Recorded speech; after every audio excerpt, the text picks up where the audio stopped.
You can see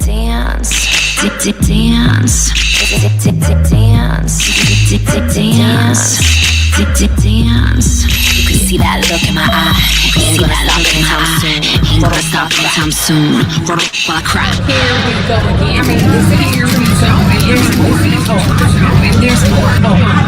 And there's more. I mean, this is the truth show. I mean, this is the truth show.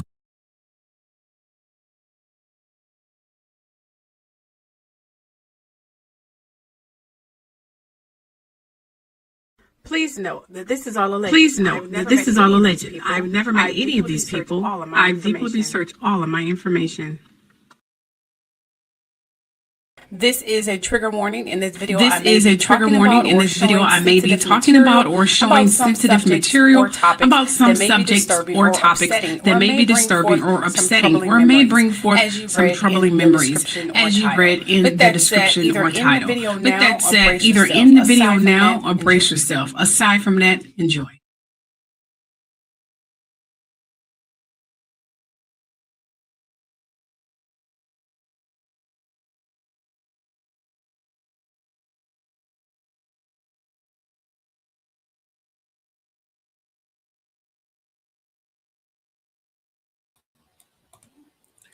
Hello, everyone. Hello, welcome to The Truth Show. Now, I just want to say this. I started actually typing a script on the 12th. So we're going to kind of do a recap and go back. I hope you guys are ready for that. I'm going to still give you some current news and things of that nature. Sorry if I miss any news. You can always put in the comment section and say, hey, Keisha, you forgot so-and-so, so-and-so. And then I can just pick up from there.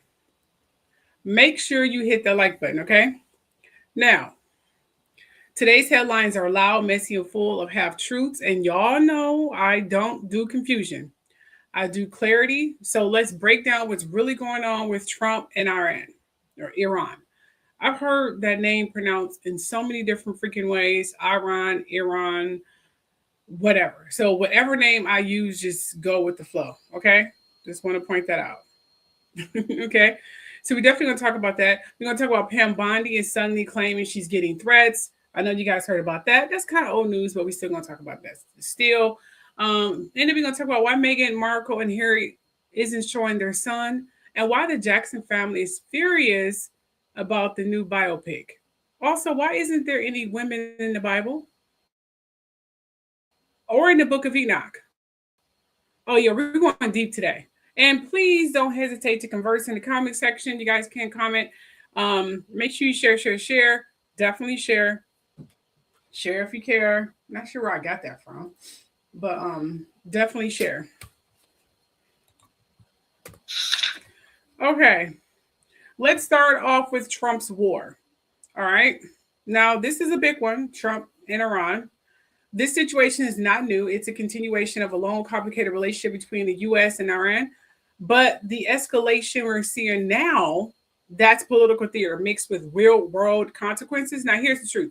Trump is using Iran as a pressure point. It's a show of force, as we all know, okay?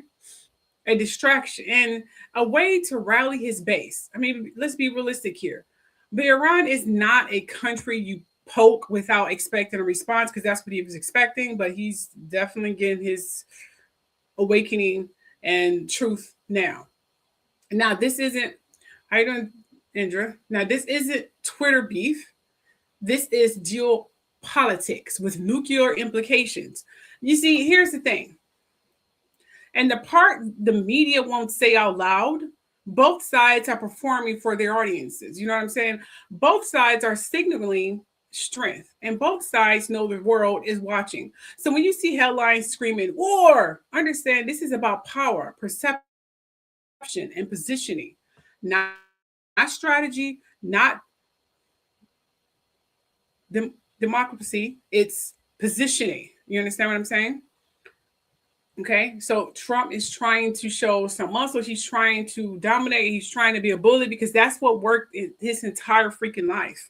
And he thought he was able to do that with Iran, but that's not currently happening at the moment. You know what I'm saying? It's backfiring big time. You know what I'm saying? Big time. Okay, So Iranians here's the thing that's going on that a lot of people probably don't even know because they're just not paying attention or they just don't care. But here's what's happening in terms of, Iran. Here's more truth about what's going on with Donald Trump and declining of his dementia and his health. Now, I'll get into what the psychics and things of that nature and people of that gift are saying in terms of his health, which they have been saying ever since he became president. But you know what? For now, let's look at these clips. And then I get into more details about Iran. Make sure you hit that like button. Make sure you hit that like button.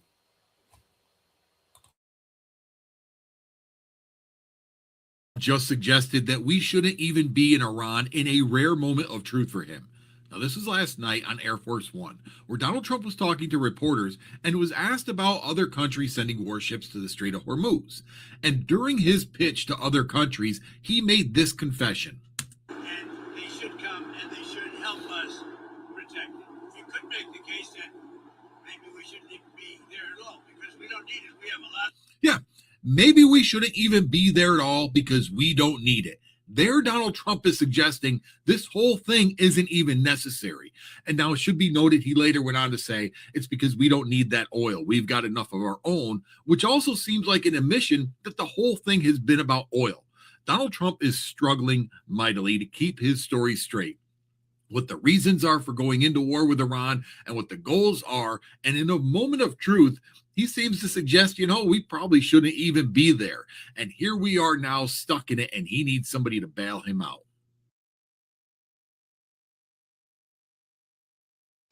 All of the NATO allies agreed with us, but they don't want to, despite the fact that we help them so much, we have thousands of soldiers in different countries all over the world, and they don't want to help us, which is amazing. I mean, amazing. And I didn't do a full court press because I think if I did, they probably would be. But we don't need help. That war has been long prosecuted as far as I'm concerned. Almost from day one, we knocked out many of these things. We knocked out the Navy essentially in a couple of days. But I was surprised to see that NATO, while they agreed that it was a very important thing to do, they agree fully. Nobody said, "Oh, you shouldn't do it." They would have had a nuclear weapon within 1 month of when we had the B-2 bombers bomb the nuclear potential. I call it the nuclear dust. So I think NATO's making a very foolish mistake. And I've long said that, I wonder whether or not NATO would ever be there for us. So this was a great test because we don't need them, but they should have been there. The other thing is, and I think, very important. We didn't have to be there for Ukraine. Biden chose to spend hundreds of billions of dollars on Ukraine. And I guess the head of Germany just made a statement that, they weren't involved and they have nothing to do with the war. But at the same time, they think we did a great thing by knocking them out. Nobody wants to have Iran or anybody, but nobody wants to have Iran with a nuclear, because these people are crazy. They're absolutely crazy.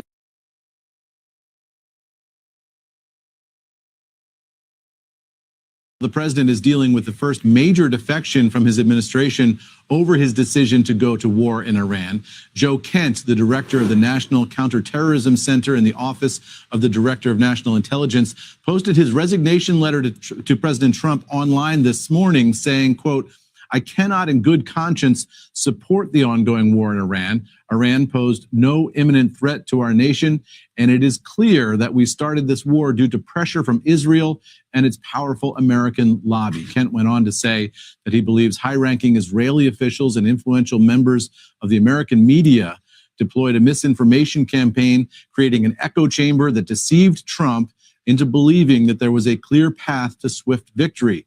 This was a lie, Kent wrote. Now, he said that as a veteran who deployed to combat 11 times and as a Gold Star husband who lost his wife to what he calls a war manufactured by Israel, Kent cannot support sending the next generation to fight and die in a war that serves no benefit to the American people. Now, Kent's late wife, Shannon Kent, was a Navy officer, military cryptologist, linguist, and intelligence team member who was killed in a suicide bombing in Syria in 2019. Now, we expect to see Kent's boss, the Director of National Intelligence, Tulsi Gabbard, testify on Capitol Hill later this week in a long-scheduled hearing on worldwide threats. The resignation will likely be a central piece of questioning from Democrats in that hearing, and we'll watch to see how the president handles questions about it if he gets them in the Oval Office in just a couple of minutes, guys.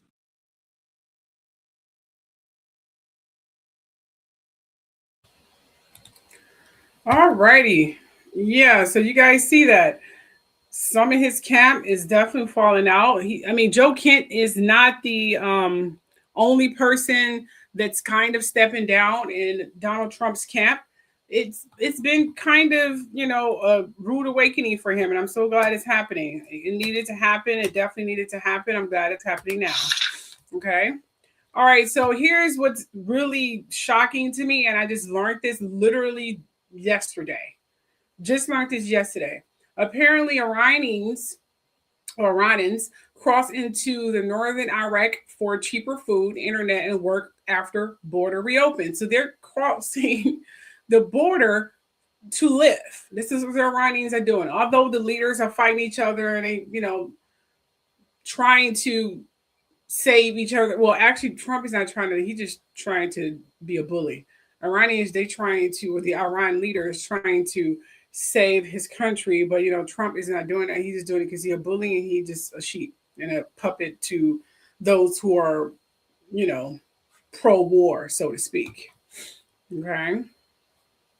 Oh, I'm doing fine, Taylor. Thank you for being the one holding it down. Love you, girl.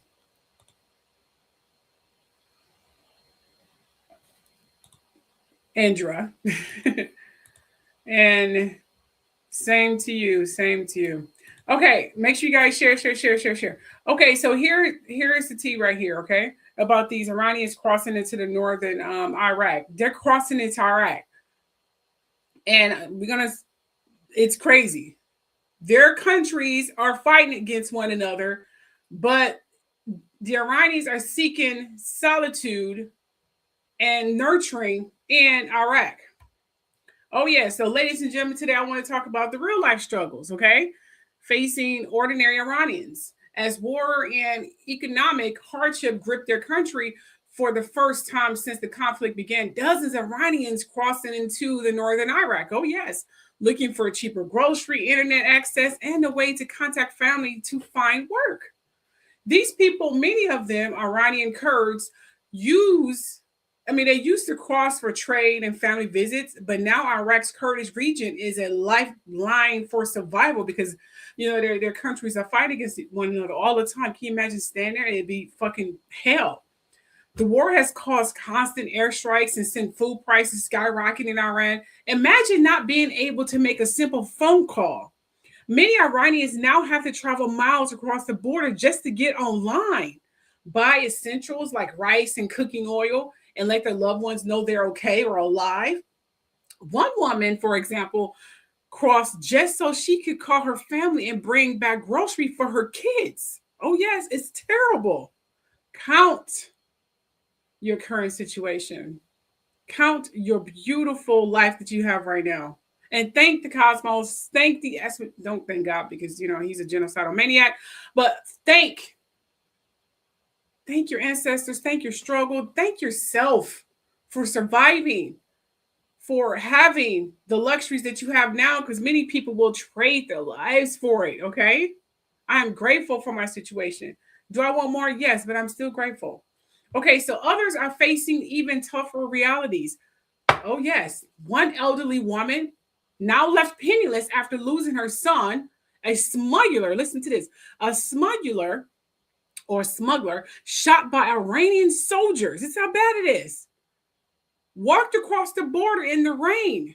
So her son got shot by, a smuggler, an Iranian soldier. Okay. So she walked across the border in the rain, desperate to find relatives for help because she can't feed her grandchildren or pay her rent.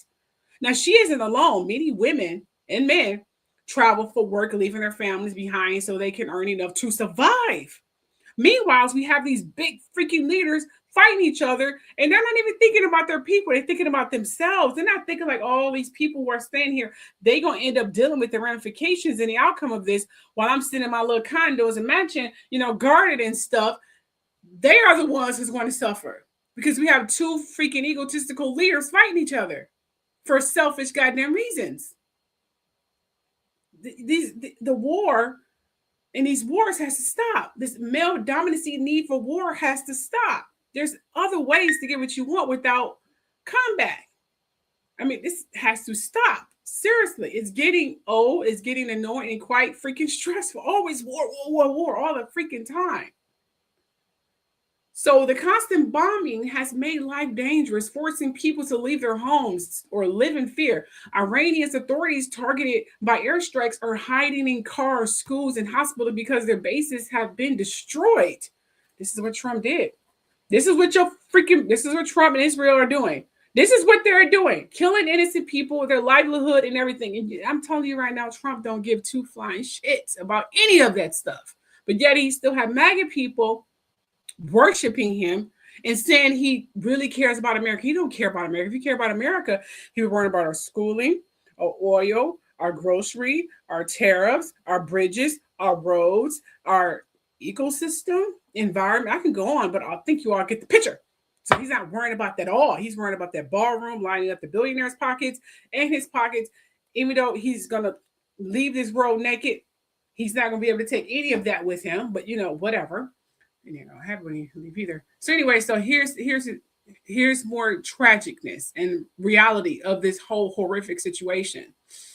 So while the Iranians are hiding in cars, schools, and hospitals because their bases have been destroyed, people are scared, prices are out of control, and every day is a struggle just to get by. In short, the war has made daily life in Iran so desperate that crossing the border into Iraq isn't just about visiting family, it's about survival.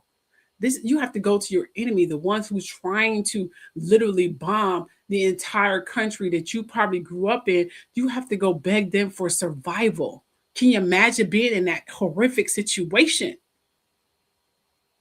So this is the human cost of conflict. And these stories remind us that behind every headline, there are families just trying to endure. So we see these headlines of war, but we need to look at the inner ramifications and the bloody details of the people who are living through this shit. While we have big mock leaders fighting each other, are they thinking about the citizens of these countries? Are they thinking about who's suffering the most? Are they? Or are they just thinking about themselves, using our taxpayer money to pay for this shit? Why they just sit up there and just play Monopoly or checkers? Oh, there's more tragic news. Unfortunately, it's going to be a tragic goddamn newscasting. All right, so while this is going on, okay, let's talk about the crisis that's hitting travelers. While we have these leaders fighting each other over their selfish, stupid fucking reasons that can be done in a corporate business meeting with just regular debate. You don't have to go to war. Just have a business meeting and work out some shit. That's it. No war. But they want to go to war. They want to kill each other. See bombs and things blow up. It's fun. They've been playing with their toy soldiers long enough. They want to do it in real life, you see. Yeah. So while this is happening, let's talk about the crisis that's hitting travelers across the country. The CEOs of 10 major U.S. airlines have come together to urge Congress to end the ongoing partial government shutdown, because we are still in it. Why? Because this shutdown has left tens of thousands of airport security workers like TSA officers and air traffic controllers without pay. And they have bills. Now, if this keeps up, airline leaders warn we're looking at even more headaches at the airport, especially as spring travel picks up. If it picks up, considering the state of our demographic with these wars, with these selfish, bloody, thirsty leaders, I don't know if that's going to transpire. But anyway, now already passengers at busy airports are facing hours-long waits to get through security. Some are missing their flights, and in many cases, they aren't even getting refunds. On top of this, a big winter storm is threatening the central U.S., which could make things even worse and impact millions of travelers. just recently, over 2,600 flights were delayed and more than 1,600 were canceled in a single afternoon. Did you hear about it? No, you got to look at news blogs. Now, these airline CEOs representing companies like American, Delta, Southwest, United, and more wrote an open letter asking Congress to get moving right away. Please fund the Department of Homeland Security and pass new laws to make sure airport workers still get paid during government shutdowns. Because Trump used airline, his predecessors used airlines, his staff used airlines. So you would think this would be a very important thing for him to say, okay, we're not going to include Homeland Security and their workers in this government shutdown. Let's keep them off of it and in a special fund so that won't be affected by our selfish, unable to make a decision or deals that we're currently dealing with at the moment. Because before Trump took office, this wasn't a problem at all. At all. It was fine. It was, I think Biden, judging from how he got the freaking job after how Trump left it, you know what I'm saying? He got it pretty calm. It was pretty cool, calm and collect. Trump came in there and tore everything up in a matter of 100 goddamn days. And now it's a year and it's a complete catastrophe. The whole world is seriously in uproar. He's like a pressure valve leaning on to the passing age, you know, to old times. He's like an endless virus that keeps coming back, that won't go away no matter what you do to try to get rid of it. That's what he is. That's what his cult members, his MAGA supporters, are definitely treating him as. So, trying to get Congress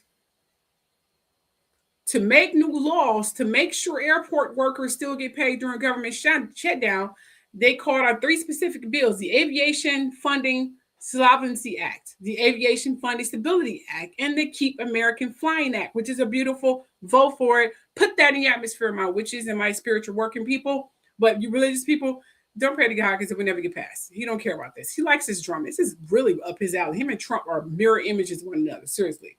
I'm not trying to, knock your Jesus-loving selves, but this is reality. Look it up. Look how many people he killed. But we're not going to religious aspects at the moment. Now, the timing can be worse. Now, with spring break travel in full swing, the FIFA World Cup coming to the U.S. soon, and America's 250th birthday celebration is on the horizon. Airlines expecting a record 171 million passengers this spring alone. I won't travel anything. I've canceled all that shit. Cancel all these competitions. Anyone who has to travel, there's Zoom, there's virtual camp. You might have to do this virtual. You have to be there. Do you have to physically be there? I mean, if there's papers to sign, you can do that through the internet as well. I mean, do you really physically have to be at these meetings? If it can't be done virtual, like you have to be there, okay, I understand that. But if it can be done virtual, keep your ass at home and do it virtual. Because I won't even take the risk of being stranded in an airport for days like some of these people are, or standing in line for hours. Nope, not going to do it. So I will urge these big business conglomerates who have people traveling back and forth not to do it. And people who are planning vacations, don't take vacations. I'm sorry. I know it's really heartbreaking when it's your loved ones. Try virtual, try FaceTime, try to do it virtual. I know it sucks, but just don't travel until you know who is not you know who. Okay? I won't even take the risk. I know it's very, very inconvenient, but why take the risk? Okay? They're not going to have 171 million passengers traveling. I can tell you that right now. That's not happening. I won't travel you know what? Spring break is going to be at home today. Okay. It's going to be another COVID moment for me.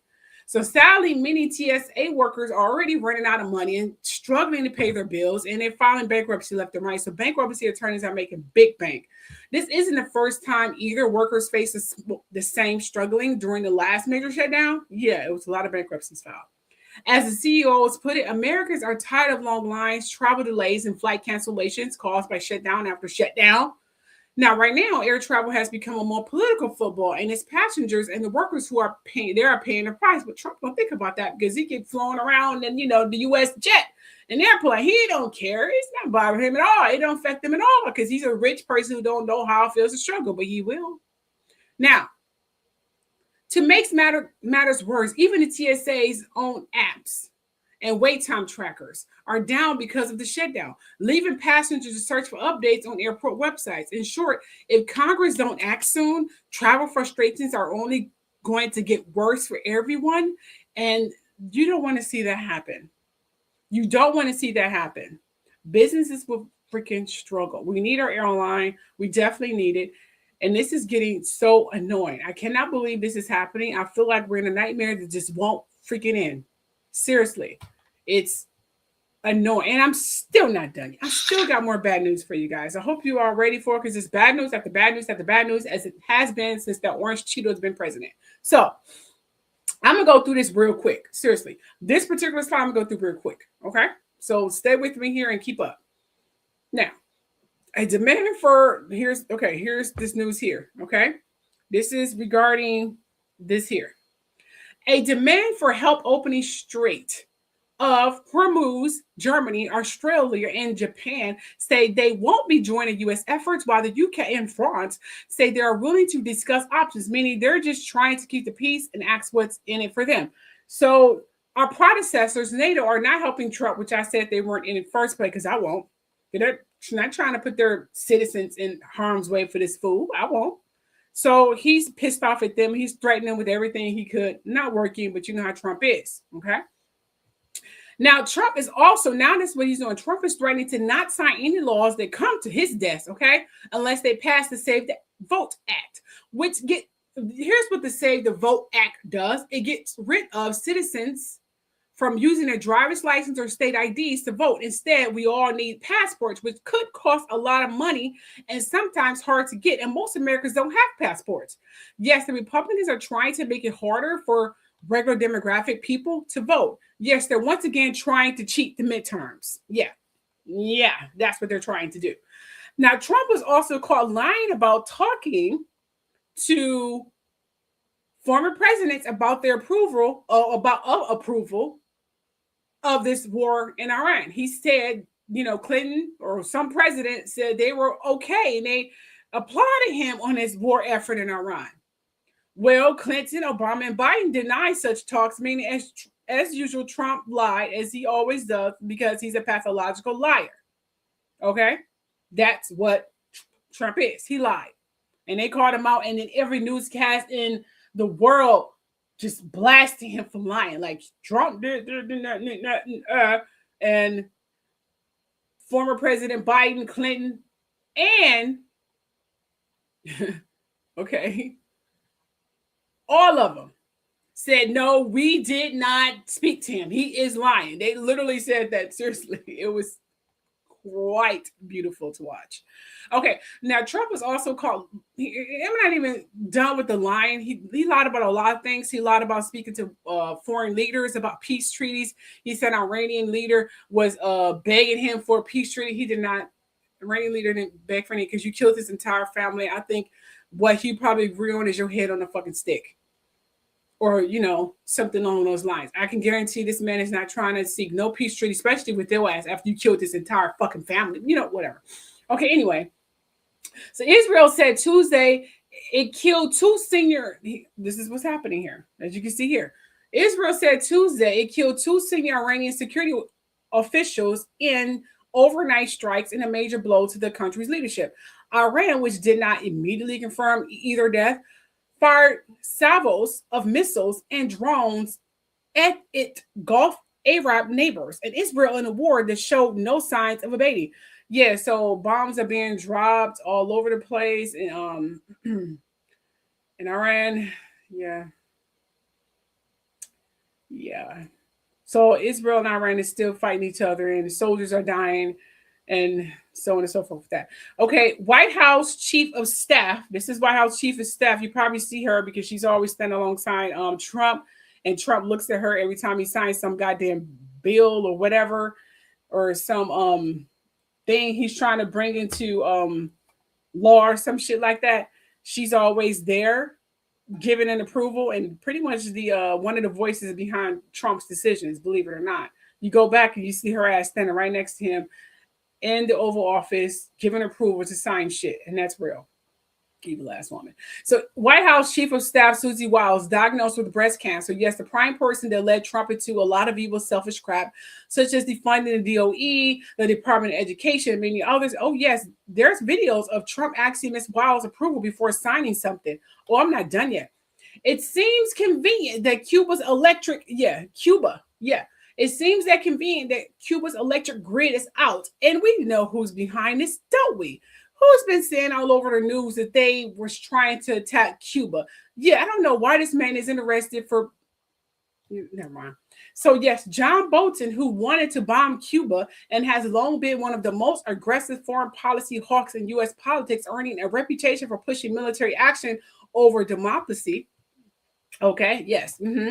Across multiple administrations. As Trump National Security Advisor from 2018 to 2019, Bolton was widely reported as the loudest internal voice urging strikes on Iran, consistent with his decades-long advocacy of regime change and hardline confrontation in the Middle East. I mean, the man is very violent and very sick.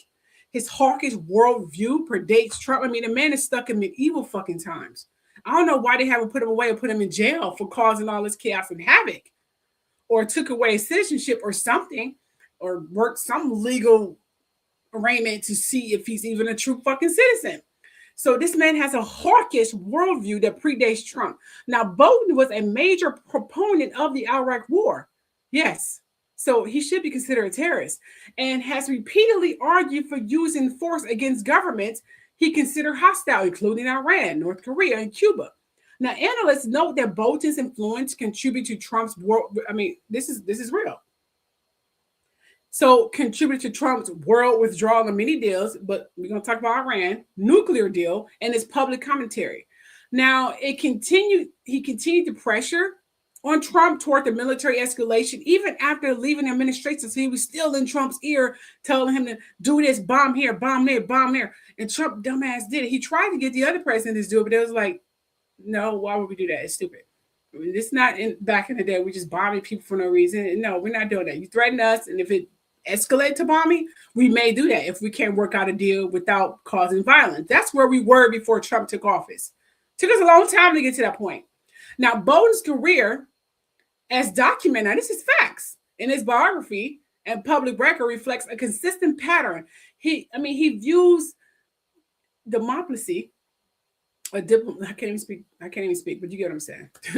Diplomacy, I'm sorry. I don't know what the fuck I'm saying. Democracy. What the fuck was I saying? You guys should have told me I was saying that incorrectly. Diplomacy. I'm in the zone, seriously. His views on diplomacy as weakness, and multilateral agreements as constraints, and military actions as the most effective tool of U.S. power. So yes, John Bolton needs to go, and he is acting like a terrorist, and he needs to be silent. Witches, do your thing. Oh, I'm still not done. There's still more. Okay, this picture here.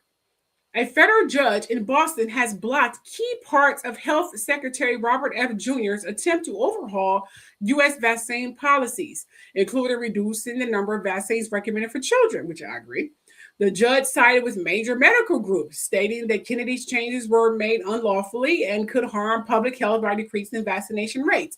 Now, the ruling also removed Kennedy's appointees from a key vaccine advisory panel and invalidated previous votes to ease vaccine recommendations. Now, this decision is seen as a significant win for public health advocates, though the government may appeal, which I hope they do. Now, the case highlights growing tensions over vaccine policies and concerns about the anti-vaccine influence in federal agencies. I personally think some of the vaccines dumbed down our kids. I remember I had to get those vaccines, and they made me feel like I was always high or something. I couldn't even think. I take my daughter to get it, and she more than likely felt the same way, like she was high and couldn't think or something. I don't know what the fuck they was doing, but those vaccines are not needed. So I think it dumbed down the kids, because it's got to be a reason why you got to have your child before, was it 5 months or 6 months? It's been years since I had to do it. They got to have all these vaccines and shit, as if, okay, I need to hurry up and dumb their brain down, before their brain become in full capacity, because when a child born, they practically almost halfway to their full cerebral capacity, which means the only thing they're trying to work on is trying to get aligned with this world that they come in to. You know what I'm saying? Which is why their language is always, blah, blah, blah, blah, but their thinking and alert system is right on point. They just got to get aligned with the current life that they're living in. But with them vaccines, it slows down the growing process of their brain. Other countries don't need them. Other countries and continents don't need them. And their babies and kids are fine and even smart at very young age. At 2-3 years old, they're doing way advanced stuff. Now, I will order a deep investigation, a lab check on the ingredients of some of these goddamn vaccines and how does it affect a baby's brain function and growing process.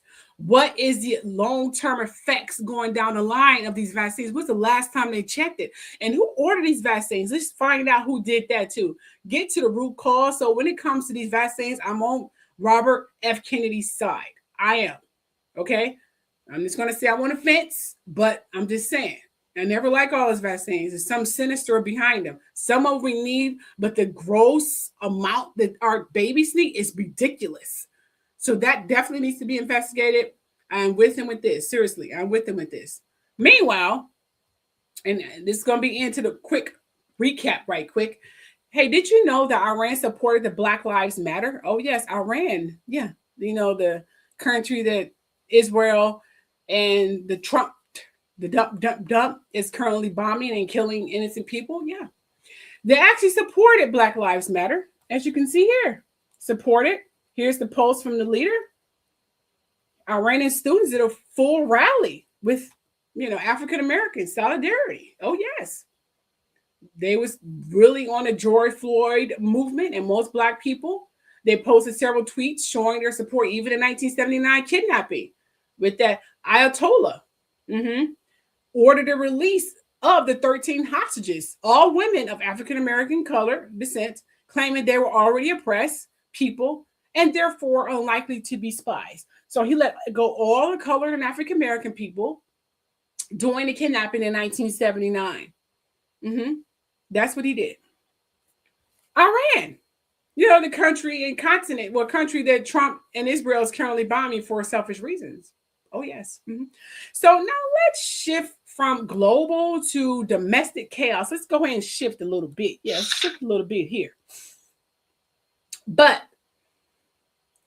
before we shift, remember I told you that Bolton guy, the one who needs to be in jail because he caused chaos and havoc and acting like a terrorist, and they should have been there through his ass in jail a long fucking time ago. I don't know why he's still living or why he's even still in politics. Yeah.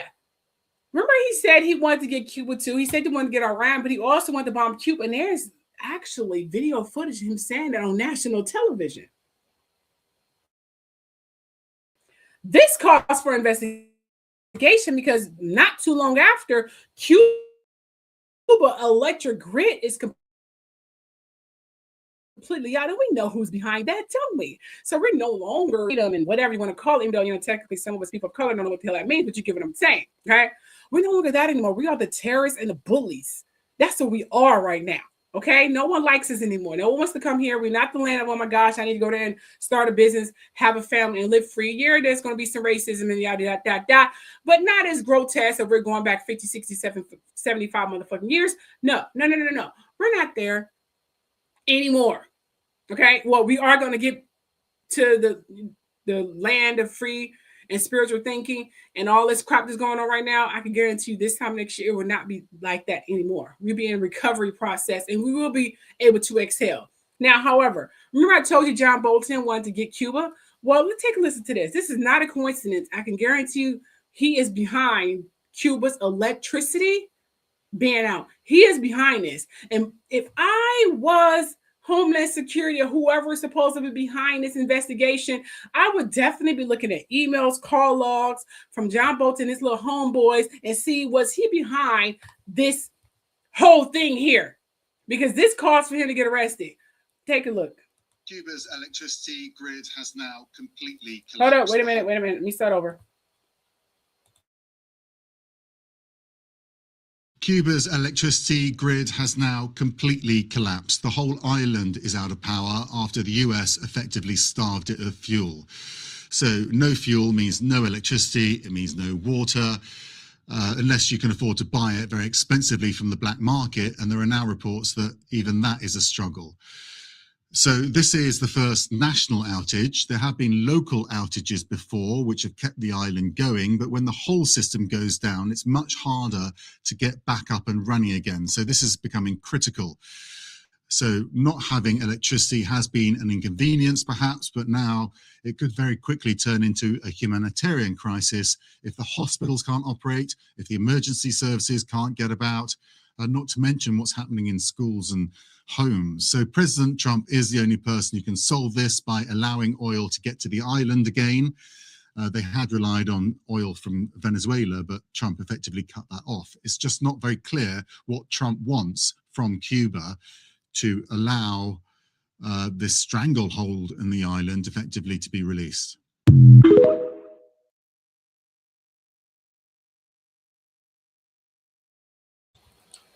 Absolutely. Absolutely. Yes. This is getting out of control, ladies and gentlemen. This is getting freaking out of control.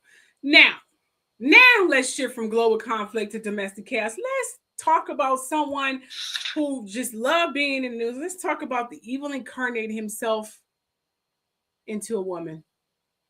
I say him. I don't know what gender evil is. No one knows. But anyway, we're going to talk about the Pam to the Bondi. Okay. And we're going to go back to when we were talking about how she was getting threats. Now, Pam Bondi is back in the headlines, and not for reasons she wants. She's claiming she's receiving threats after her involvement in the Epstein document release drama. Now, let's be clear. Any threats toward anyone is unacceptable. Unacceptable. No matter what my personal feelings about this woman and fantasies and dark, evil fantasies I may have had, threats are not acceptable. But we also have to look at a pattern here, okay? Now, Pam Bondi has been at the center of the controversy for years, from her decisions as the Florida Attorney General to her public defense of Trump, not the America, but Trump. And now with the Epstein files resurfacing and her name floating around in conversations she does not want to be part of, but she is. Suddenly she's saying she's being targeted. Is she? I don't know. Now here is a psychological layer. Now, when people feel the walls are closing in, even just socially or politically, they often shift into victim mode, which she is known to do. Now, it's a way to redirect the narrative, which she is a pro at doing. Okay? Now, it's a way to say, don't look at what I did. Look at what's happening to me. I mean, who cares about these Epstein files? Okay? I don't give a damn about these files. Okay? Or these victims. They're threatening me. That's what's important. Now, I'm not saying she's lying, but I'm saying the timing is quite freaking interesting and pretty damn convenient. Okay? Oh, remember, let's not forget that the Bondi was questioned in the House of Judiciary Committee, hearing primarily about the Justice Department's handling of the Jeffrey Epstein documents and related investigations. Remember that whole circus of an act? On national television, her embarrassing American people and herself. Now, remember, let's not forget the Bondi is good at what she does. Bondi is a pro at diverting and baiting, diverting the conversation and baiting. She diverts to another subject of some headline or something, and then she baits whoever she's currently being questioned by, either with insults or whatever, that gets them riled up and their focus get diverted. Diverting and baiting. That's what she's good at doing. She's been doing it for years. This is how she wins a lot of her cases, because she makes everyone rattle. And now that she's under Trump's spell, from victim to, well, you get the gist. There's nothing convincing her. She obviously has some serious deep psychological daddy issues. Okay, this is rooted for whatever relationship she had with her father. Now, it's no convincing her. She's gone even as far. I mean, you gotta understand, this way of her acting is not new. Her family has said this. She has always been like this. Always. This is not something that's been a spur of the moment. You got to understand, this woman was the fucking DOJ when the whole trafficking thing was in Florida. Not the entire time, but she was there, and she made sure it stayed covered up, and they never got any justice. The victims never got any justice at all. She made sure that didn't happen. She's literally a female incarnated of pure unadulterated freaking evil in blonde hair. Well, it's not her real blonde hair, you know, whatever box of blonde crap that she used. I don't really know. Anyway, take a listen to this because I think you guys need some convincing. Here's a family member who is literally saying that she has always been like this. Always been like this. Listen to this clip here.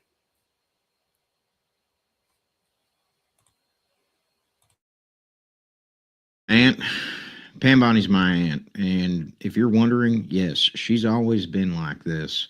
And no, we do not speak. Pam has always been a liar, according to my family.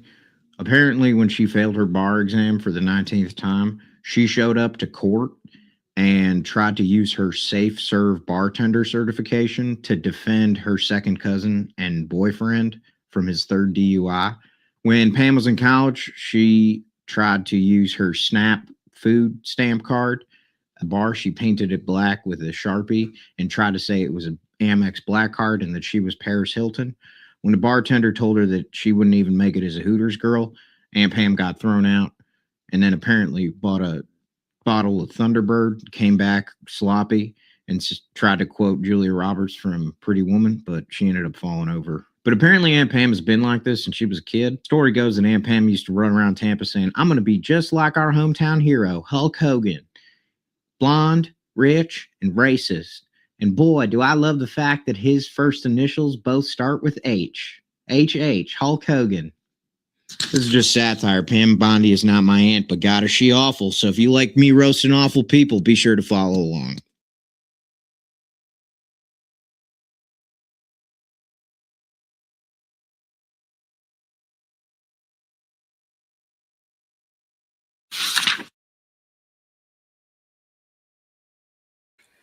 So yes, please go follow him. I'll leave his link below. So, I'm not done yet. So yes, Attorney General Pam Bondi appeared before the House Judiciary Committee. Okay. In a hearing titled Oversight of the U.S. Department of Justice.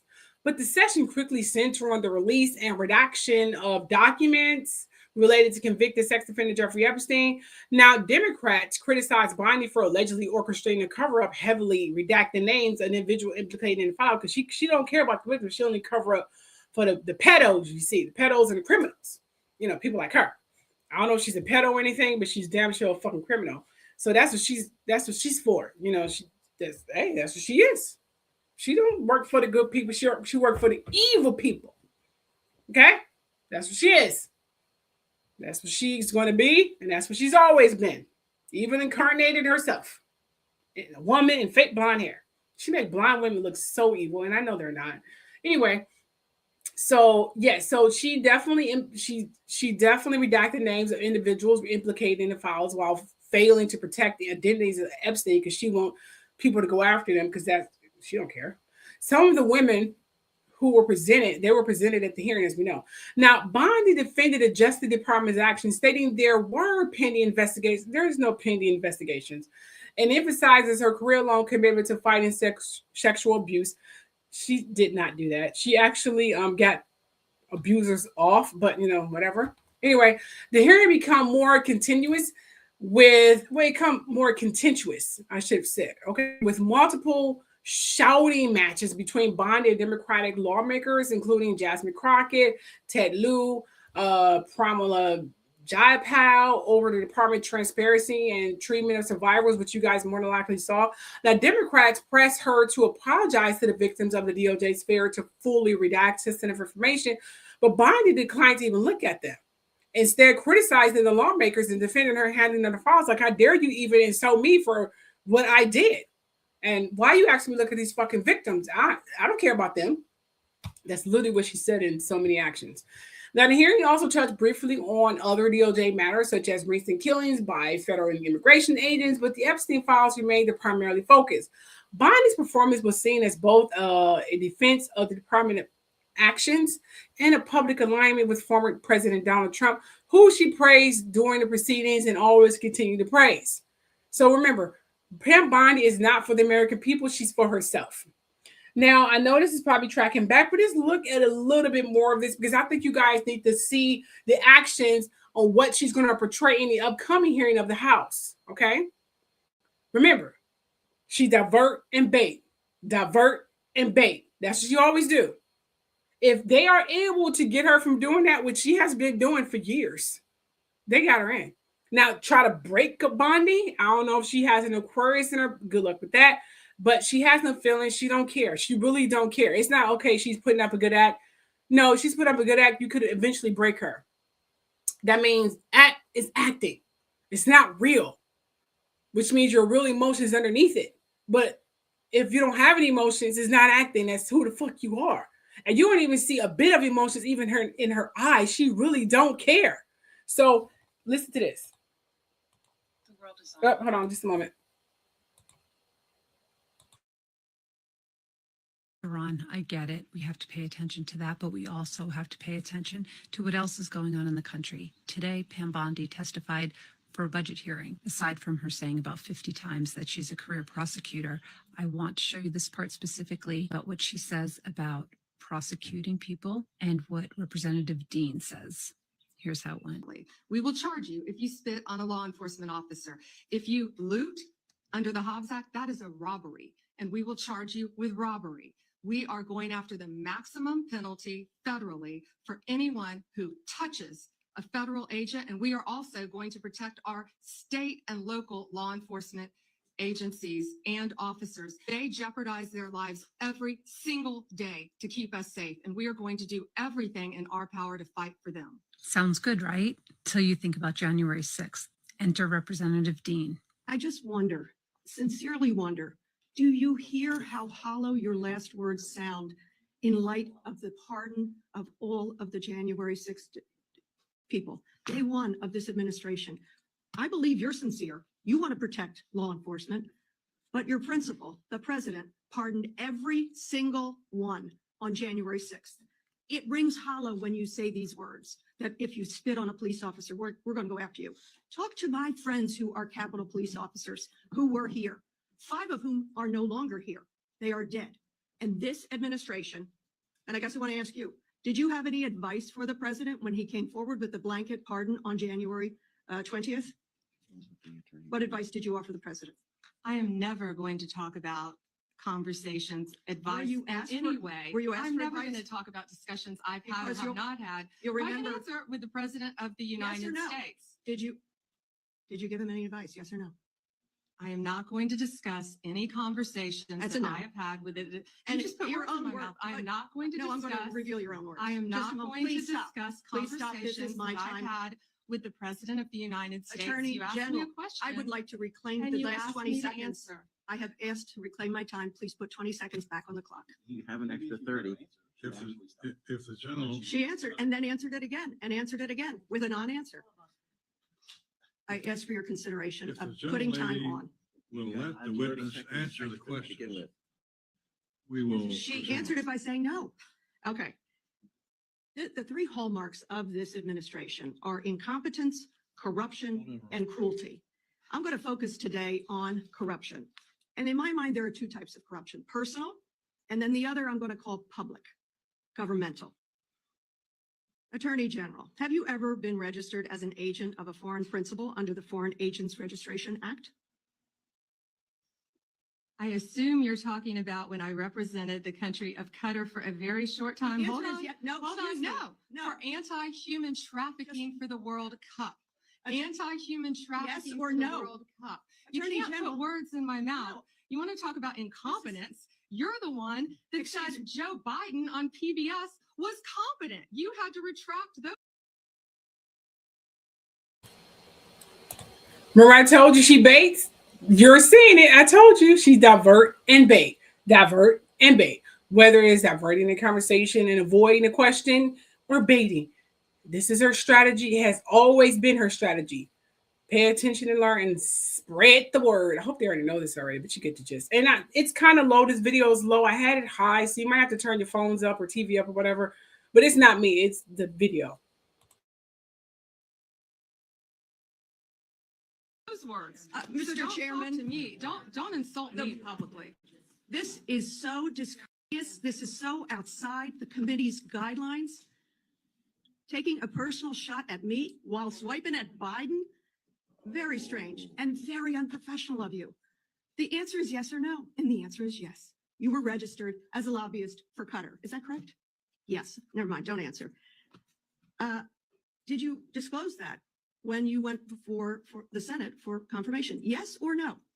No, it was not in your documents. The answer is no. President Trump. This was discussed at my confirmation hearings in detail. It was it was discussed, but you failed to bring up the conflict that you had.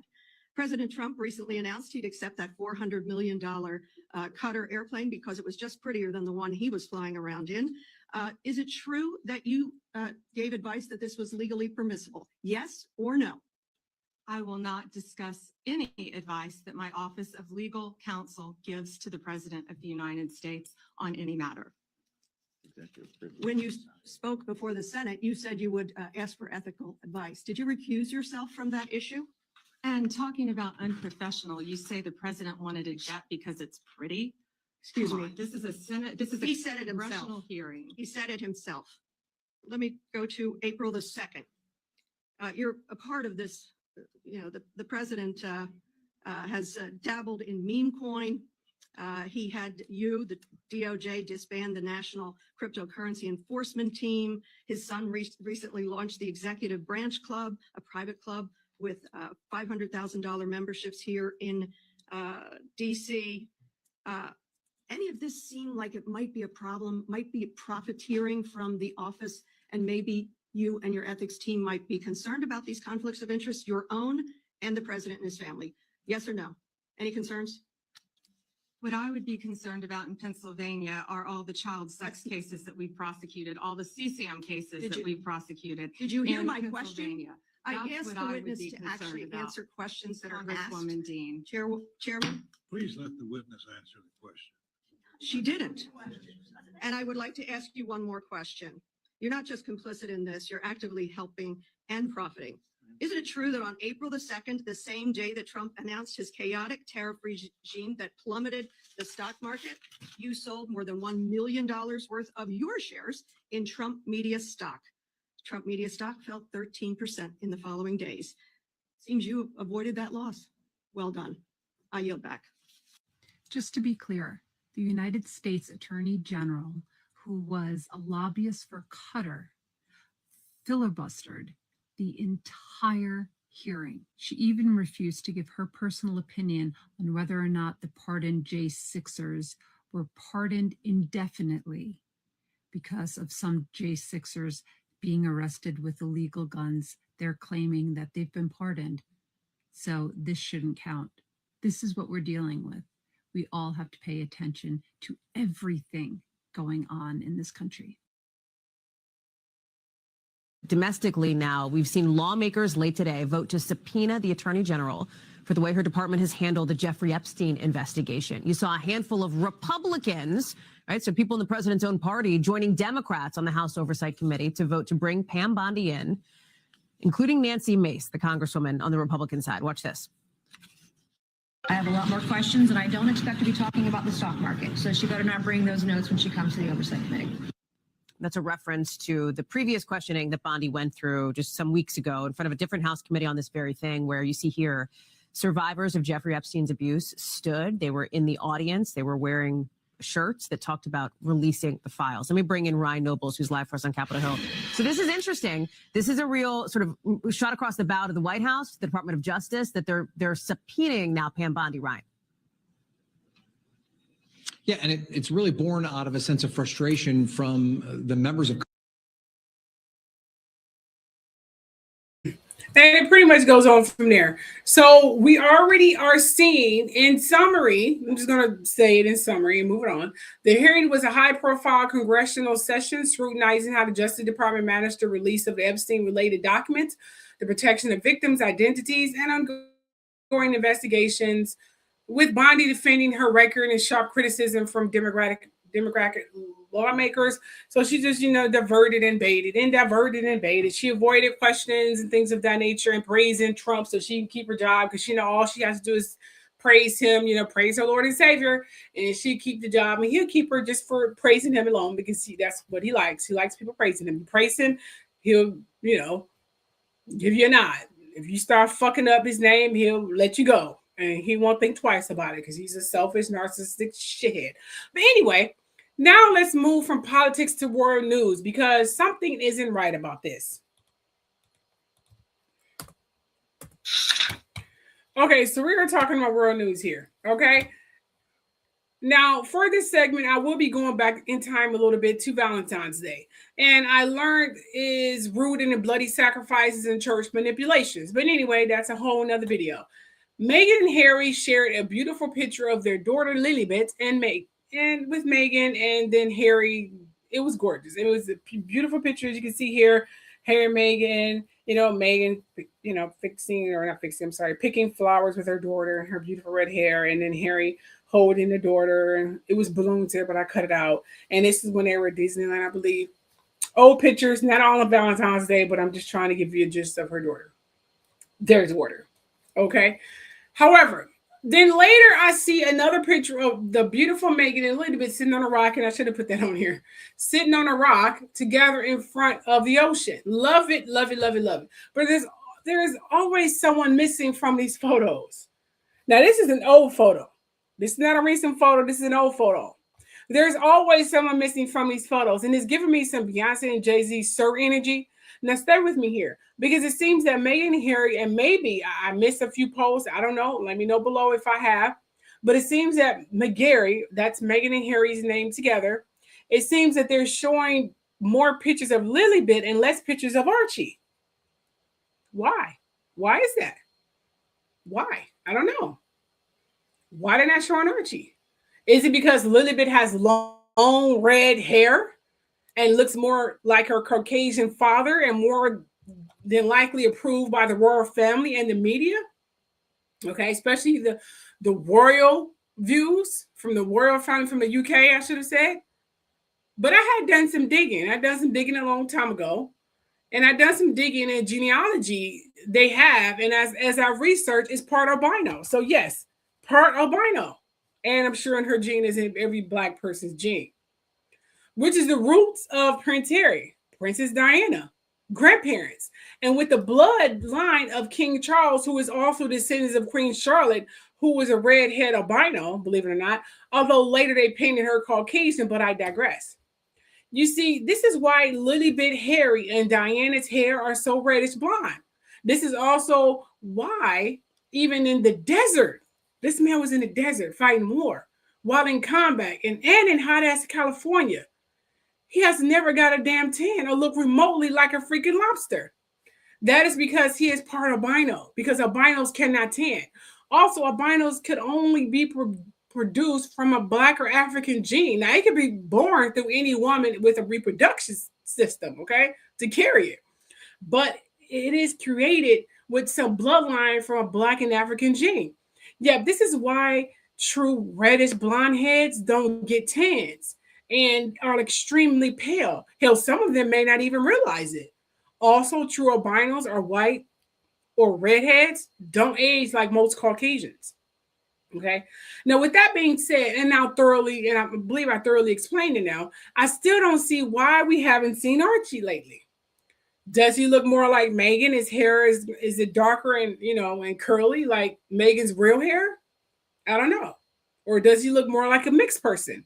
If this is the reason why this child has been hidden, this will piss me the hell off. Because all this time I would have thought McGarry were above the shame of their kids despite their appearance. Because love shouldn't have a color or status or need approval. I don't know. Tell me, maybe I'm wrong. I thought Meghan wasn't shallow. Now, I know some of you would say they may be protecting Archie from embarrassment or public scrutiny. They're going to do that regardless if they show the picture of the boy or not. So I don't think that's it. So tell me your thoughts below. And am I being paranoid, you guys? Am I being paranoid about this whole thing? Are McGarry well in their rights for not showing their son?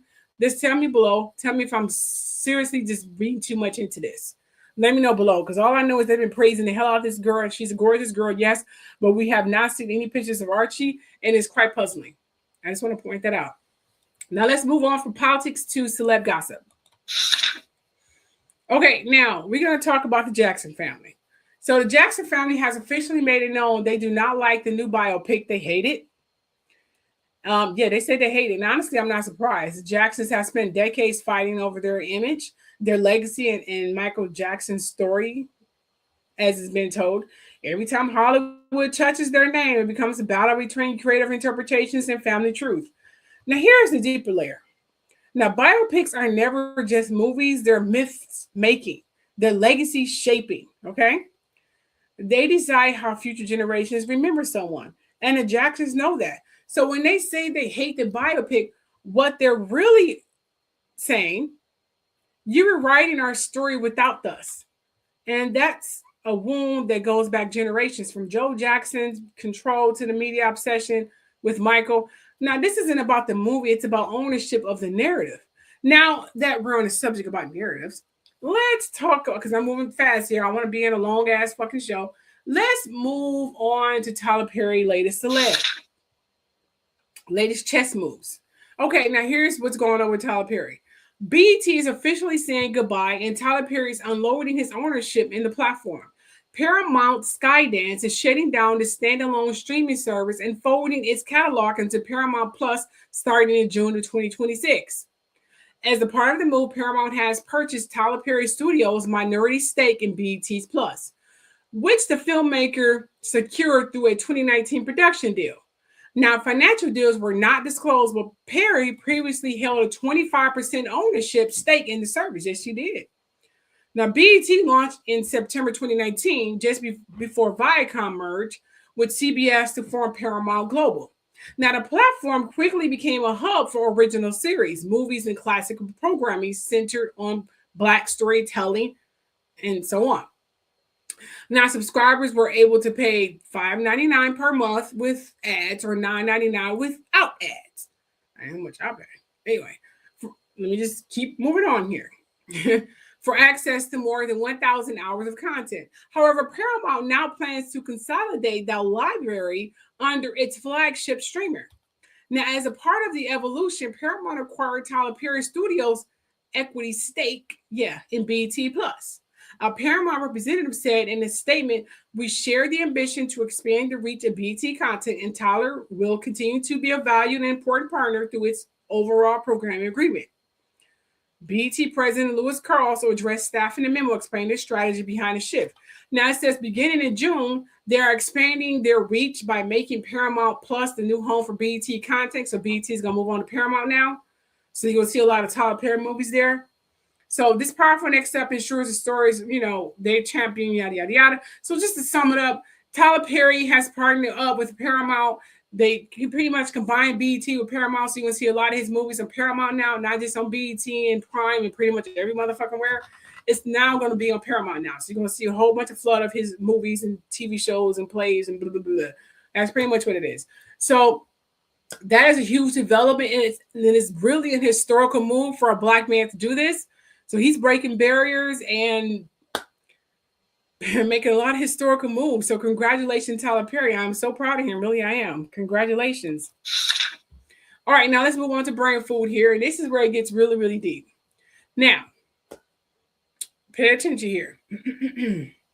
I hope you guys got your thinking caps on, because I'm about to bring some schooling to you guys, and it's going to get real deep. Now, if you are laying your ass in the bed and not paying attention to me, I got my phone on the floor or the nightstand or on the couch on your lap, whatever, pick up the phone and pay attention to what I'm saying. Goddamn, I am not a podcast. If I want to be a podcast, I'd be on a podcast, okay? So you guys need to listen, get your ass up and listen to what I have to say, because this affects all of you. Okay, just want to point that out. Now, as I was saying, yes, you guys need to pay attention to what I'm saying.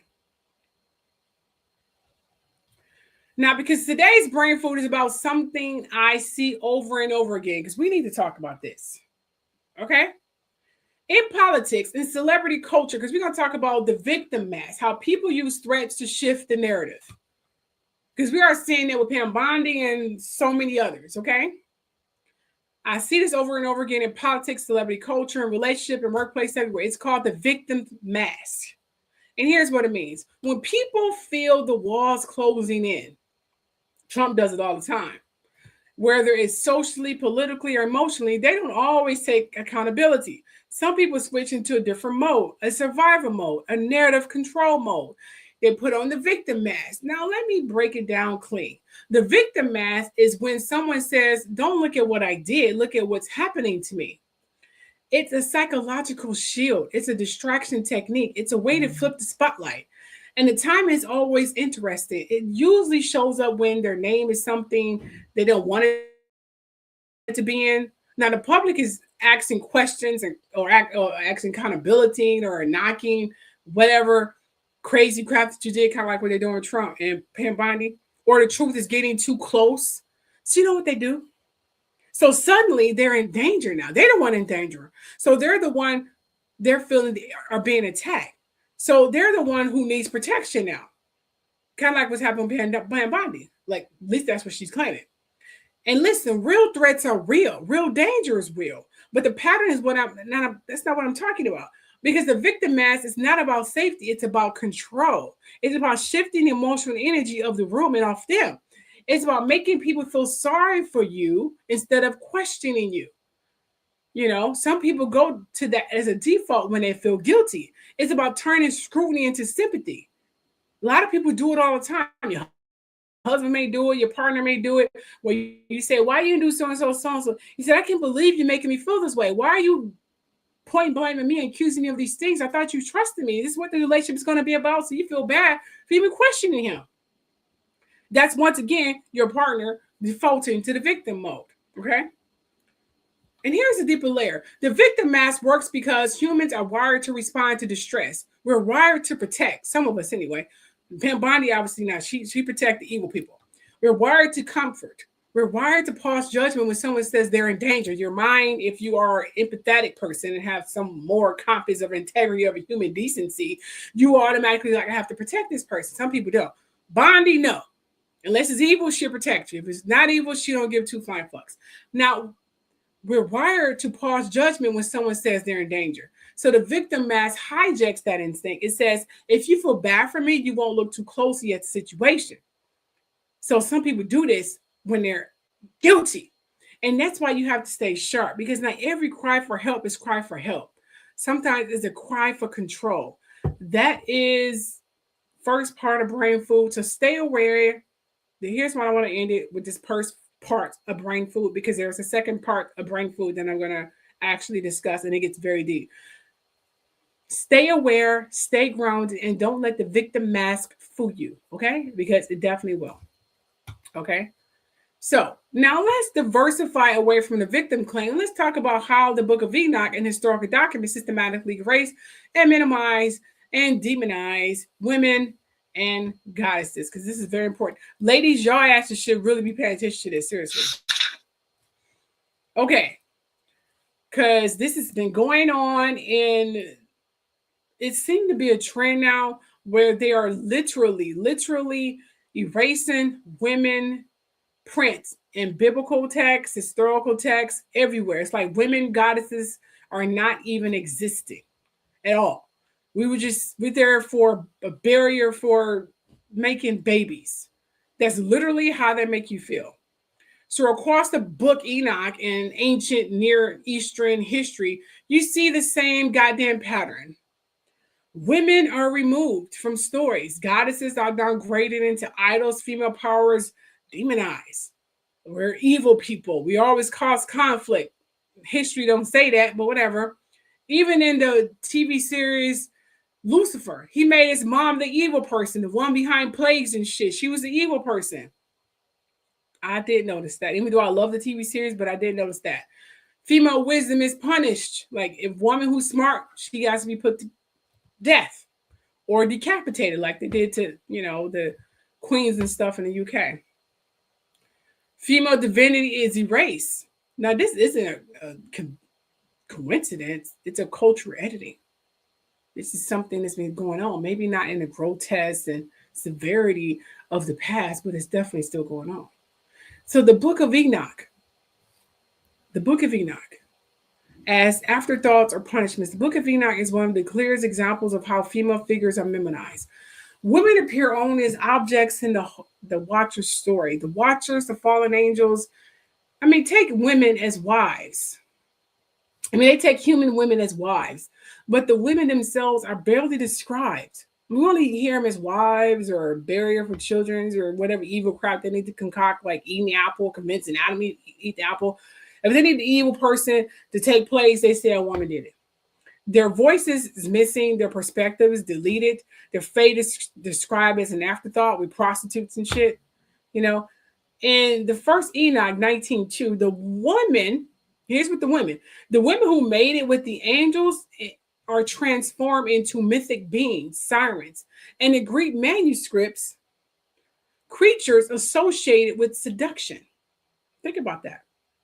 Now, this is symbolic. Women are blamed for male transgression, like I said in the Bible, you know, with Mary Magdalene.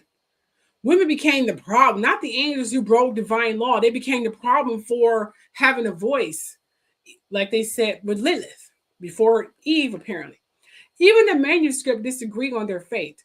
Greek, they become sirens. Sirens, you know, sirens, you know how siren is. Although they're calling mermaids and things of that nature, but sirens are the loud noises, irritating noises, as they call it now. Even the manuscript disagree on their fate. Okay, so this topic, they become peaceful. You know what I'm saying? In certain circumstances, they say it's peaceful because they become silent and they don't have a voice. Now, this tells you the original story was edited, altered, and reshaped, and the female role was unstable and negotiable and unimportant to the scribes. So they eradicated them from the stories altogether. Where are all those stories? Are they completely eradicated? Are they hidden? How can we find out? You see, the Bible goddesses erased female power and flattened. Okay? Before the Bible was standardized, the ancient Near East was full of goddesses, believe it or not. Before the Bible was standardized, female goddesses were the primarily people being praised. Oh, yes. Dominated the praise world. Seriously, women was being praised more so than the men. Okay. Like Asherah, Inanna, Astarte, Anat, and of course, Isis. Yes. Now, these weren't small entities. They were major. Isis is still being praised. But when the patriarchal monotheism rose, these goddesses were erased, renamed, idols, demonized, written out of the divine story altogether, and called evil. Now, the Bible even hints of Azariah or Asherah of being worshipped alongside Yahweh or Yahweh. Then condemns her as being worshipped as a sin. It went from her being praised to worship her is a sin. Think about that. Women are automatically reduced to sin and evil and troublemakers, even though we don't have a history of being that way. But that's how it is in the Bible, and it's literally how it is right now. Like you see here, the female goddess statue being burnt up, and the only thing that's standing in its place is the gods. Is that a coincidence? No, it's not. Oh, I'm not done yet. Historical documents women as the first knowledge bearers, believe it or not. If you go way back before the Bible, women were the knowledge bearer. It was even told that the story of Yeshua was really a female, was goddess Isis, because she was the light bringer and all that stuff. And that's why Lucifer and Yeshua and all, them have the similarities in their divine workings and their background, because that stories were borrowed from Isis. She was the person out teaching people divine and divinity and within yourself, but they changed it to a man. But, I digress. So at first, women were the knowledge bearers. They were the priestess, the scribes, the healers, the astronomers, the midwives, the keepers of ritual knowledge. But as patriarchal system took over, these roles were stripped, reassigned to men, rewritten as forbidden, and reframed as witchcraft. Even women who practice in a divine gift, it's witchcraft, and witchcraft is evil, even though the person who's saying it is evil is practicing it themselves. But women are not allowed to do that.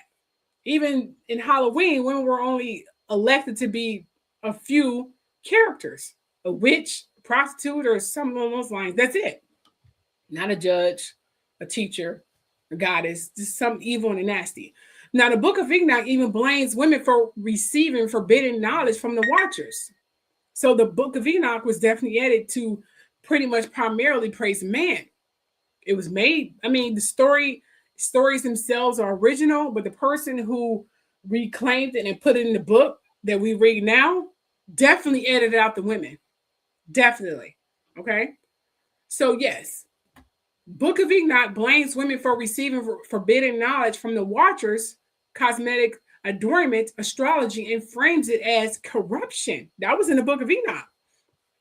Now, this is the moment where female knowledge becomes sin and male control becomes divine order. Because that's when it literally kind of started. Because back in the day, women was primarily goddesses being praised and teaching and nurturing. And I mean, seriously, women ruled like everywhere, which is why they work so hard to get rid of them.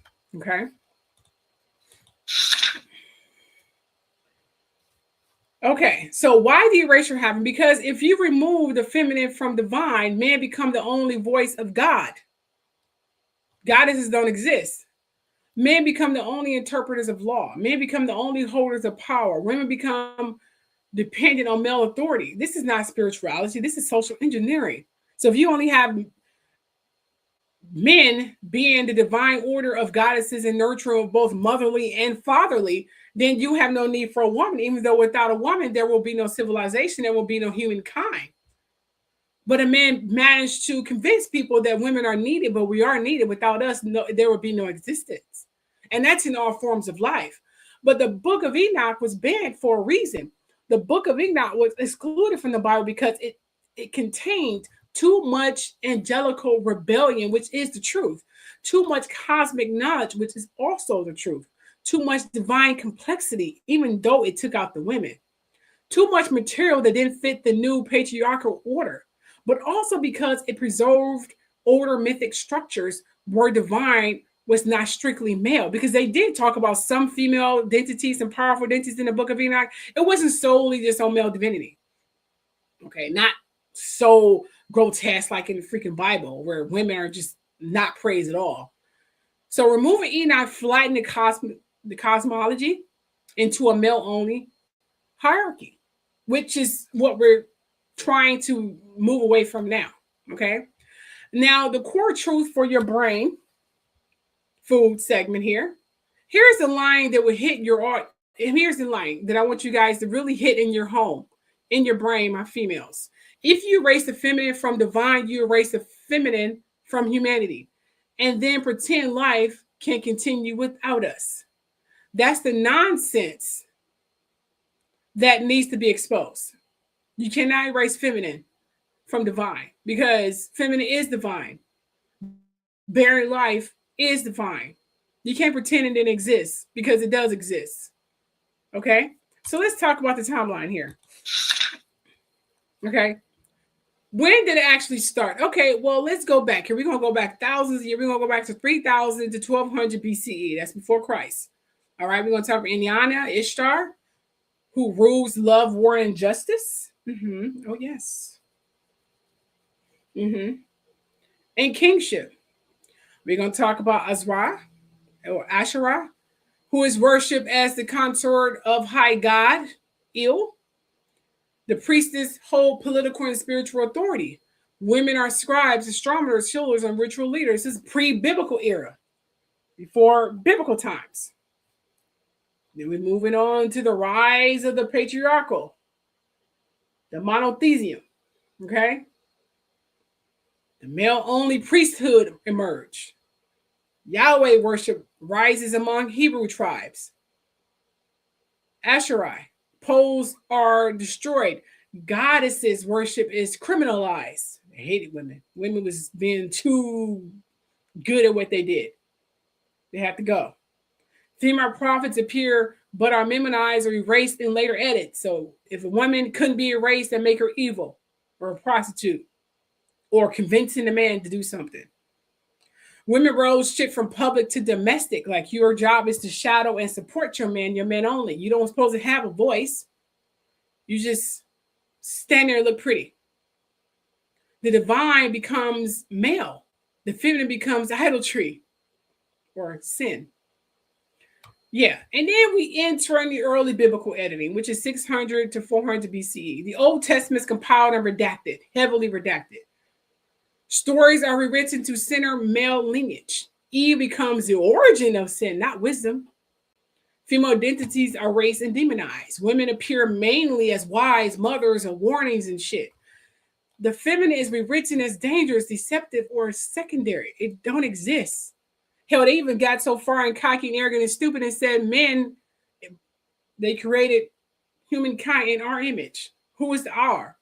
They went and said holy, the Father, Son, and Holy Ghost. That doesn't even make sense. It was literally the Father, Son, and the Mother. But they want the Mother. He said he made us from dirt and whatever. Just lied. Anyway, so the Book of Enoch. Let's talk about the Book of Enoch because it needs to be discussed. Okay? Women appear as only as objects in the Watcher's narrative. Angels take human women. The women have no voice, which you can see there. Their fate is described differently across manuscript, proof of editing. Women are blamed for receiving forbidden knowledge, like they weren't supposed to receive forbidden knowledge. The church kind of followed this, which why they say women learning things and having brains was a sin. In the Victorian age, it was highly praised. You see a little bit of that when you watch the TV series Ghost with Hetty. She tell you the way of life in those days. Those are facts. Okay. Female adornment is framed as corruption. Women become symbols of temptations, not participate in divine story. No, not that. No, no. You're not supposed to have a voice or brain. Learning too much they would say, I think it was a disease in their brain. It overpowers their brain and they can't do that. It's bad for their health to learn too much. Yeah. Mm-hmm. So the Second Temple period between 200 BCE and 70 CE, goddesses vanished from official religion altogether. Male scribes control sacred texts. Female spiritual roles shrink further. Wisdom, Sophia is personified as a female, then absorbed into male theology, which is crazy. I mean, it's literally right there. The feminine is abstracted and not embodied. And then we enter into early Christianity, which is 50 to 300 CE. Women led on early churches, then get erased. Mary Magdalene is a leader teaching apostle originally. Later texts recast her as a repentant sinner and a prostitute. Female apostles disappear from canon. Gnostic texts with powerful feminine imagery are banned and a sin to even read them. Free-thinking women are killed, castrated, thrown in rivers, burnt at the stake. If they have divine power of witchcraft or just their religion in general, they're burnt like witches. Mm-hmm. The feminine is sanitized, silenced, and sexualized. Only that's the only thing you're good for. You're not good for anything else. This is what Trump want to take it back to. Not going to happen. So canon formation between 300 to 400 CE. The Bible is finalized and the feminine is gone. Church councils decide which books count. Enoch is removed entirely because it was some female praising in there and they didn't want that. And it was speaking too clear of the spirituality and the actual missing pieces of the Bible. And they didn't like that. Even though it was male dominant, they tried to condense it to male dominancy all together, but not completely, because some stories won't make sense.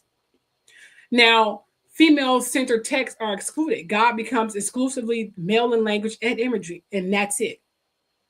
Divine feminine is erased from the official record. And then we enter the medieval Christianity era, 400 to 1500 CE. Women's spiritual power becomes only witchcraft. So if you have power, it's witchcraft and it's evil.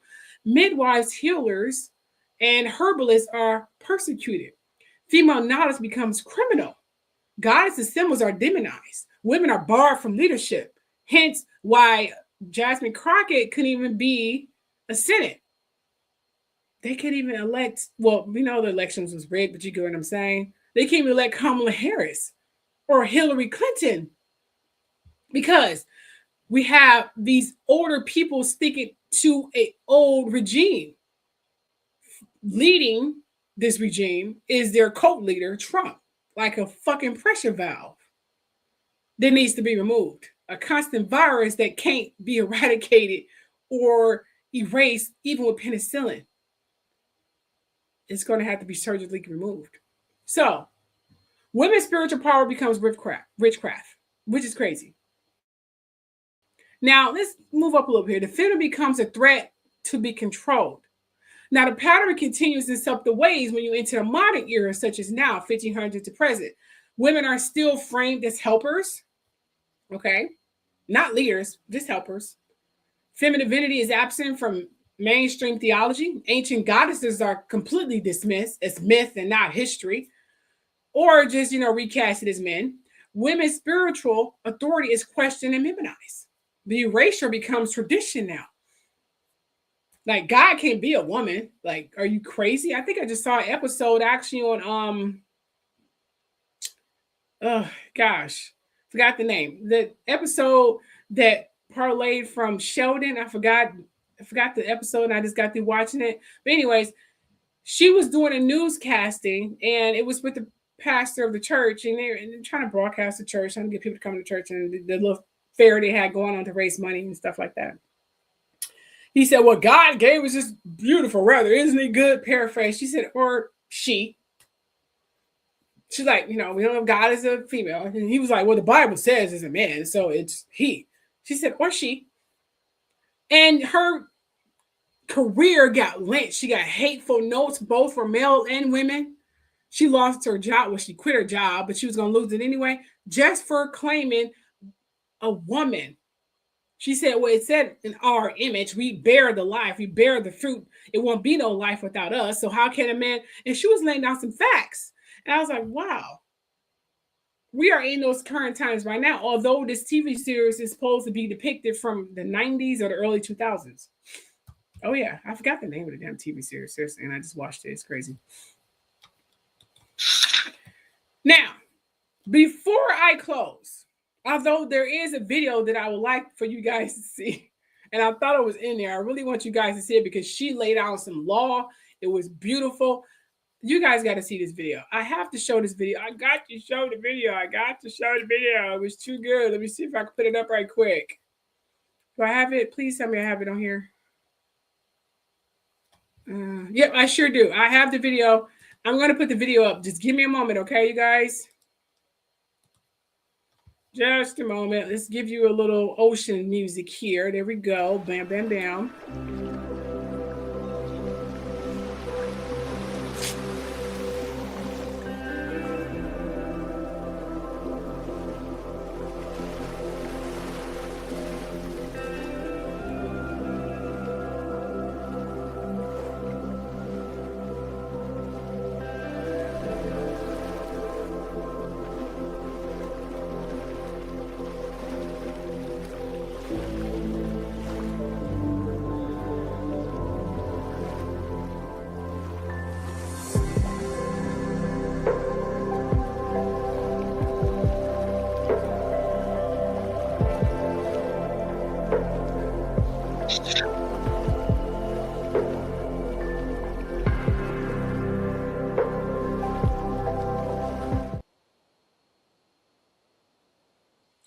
All right, I am back, ladies and gentlemen. Here's the video I want you to...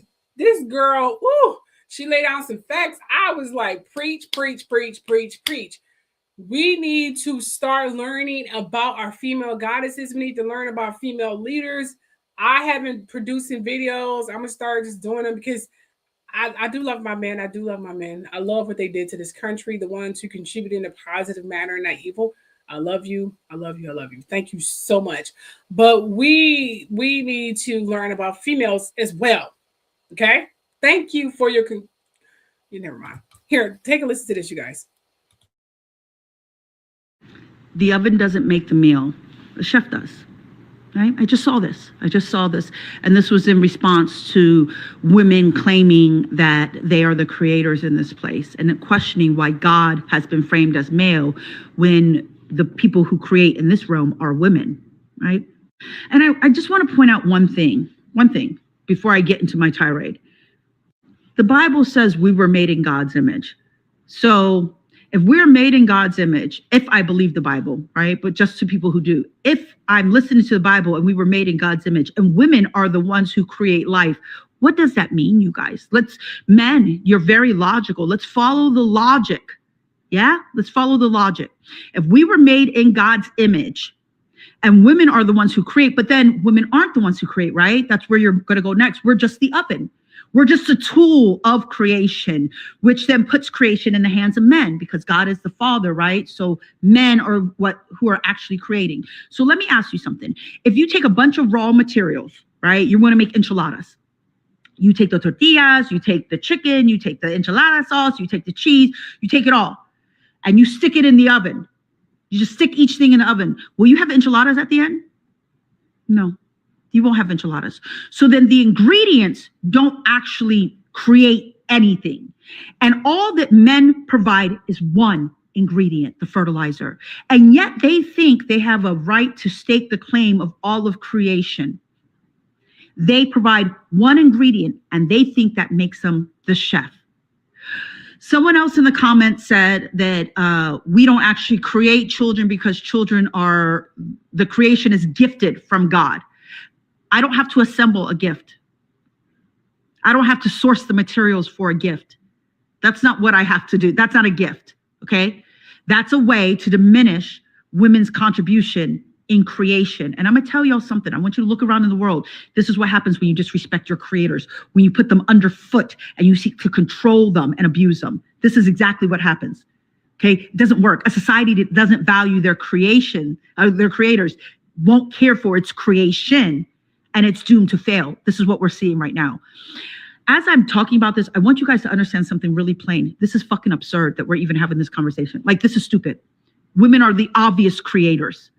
They're the obvious creators.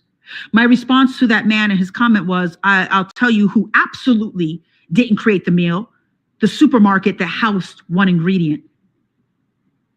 I ran into the supermarket real quick, grabbed this one ingredient, took me less than 10 seconds, and the supermarket has the nerve to claim that they were responsible for the creation.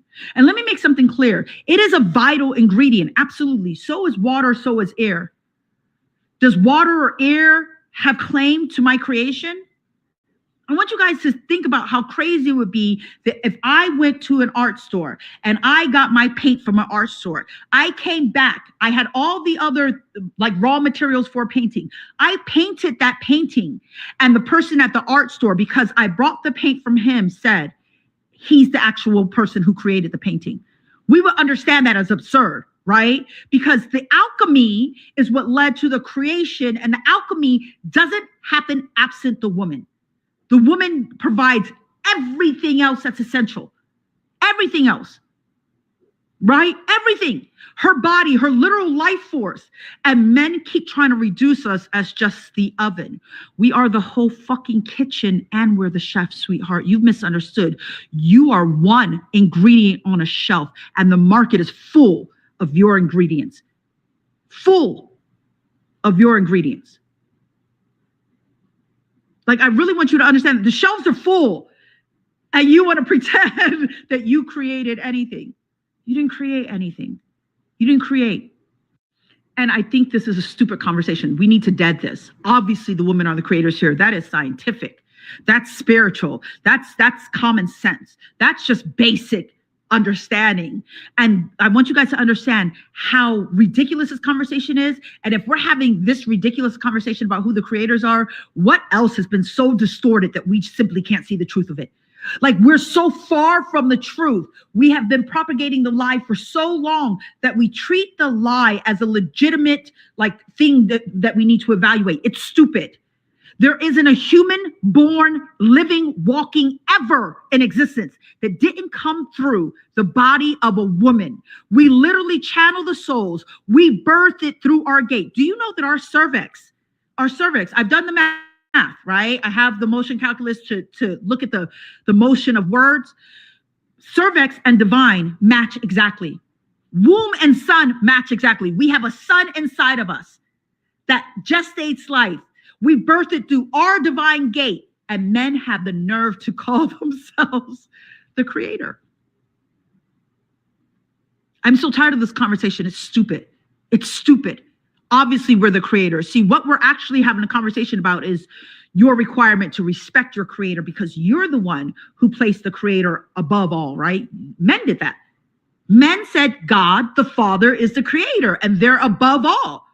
By that very logic, then, if that was if you misattributed that, and you did, and it's actually the mother who creates life, right? Then you've already put us above. That's what you're struggling with. You can't reconcile the truth of that, because then you would understand that you have a responsibility to treat the creators here as creators with reverence, with respect and care. And you don't want to have to do that. You want to be able to extract whatever you want from our bodies and use it however you want, right? I want you guys to get the fuck over it quickly, because the grandmother is here and things are shifting, and you're about to have a rude damn awakening, because the real creators are waking up to the truth, and there's nothing you can do to stop it. We're understanding the power that we have to create civilization, and there's nothing you can do. There's nothing you can do. You're powerless the second we remember our power. I'd be scared too.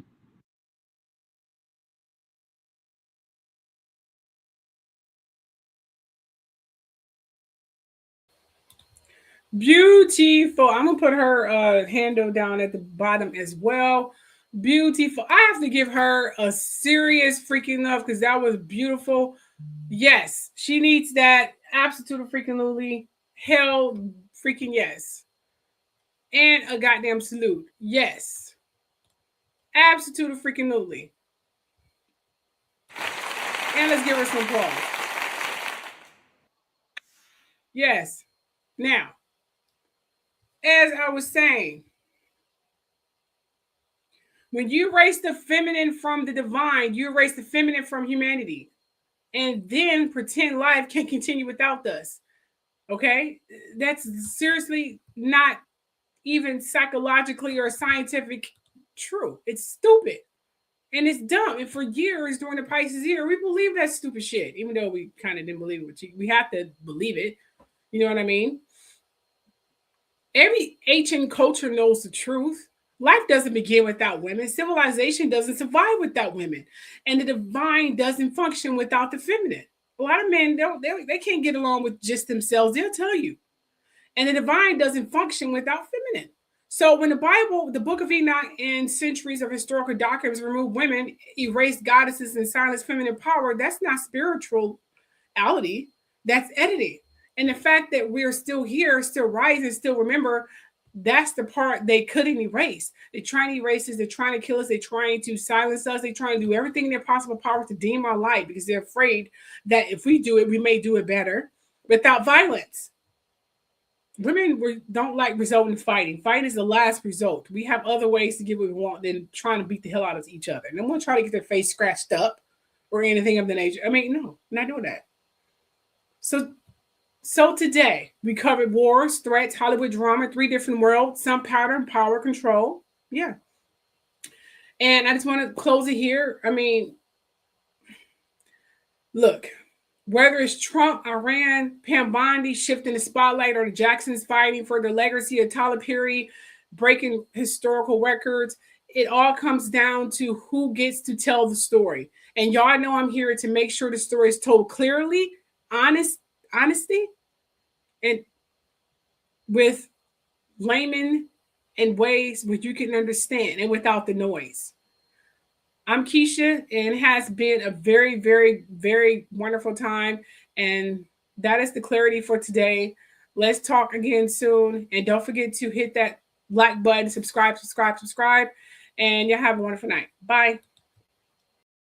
We see you, we remember.